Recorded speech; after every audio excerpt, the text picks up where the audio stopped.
Hi everyone, welcome back to this channel. So in today's tutorial, we will see how can you change your Sensi Thermostat batteries.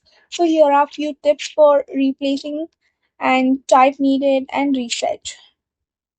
For Sensi Smart Thermostat, you can follow the below steps. Gently grip both sides of the thermostat faceplate.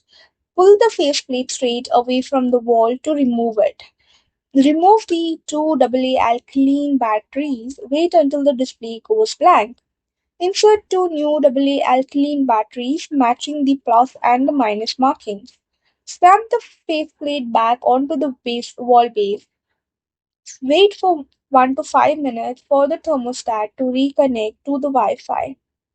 For Sensi Light thermostat, follow the below steps. Pull the faceplate straight off the wall. Remove the two AA alkaline batteries. Insert two new AA alkaline batteries. Reattach the faceplate until it clicks into place. Allow a few minutes for the thermostat to reconnect. That's all for the video. Thank you for watching. Don't forget to like, share, comment, and also do hit the subscribe button.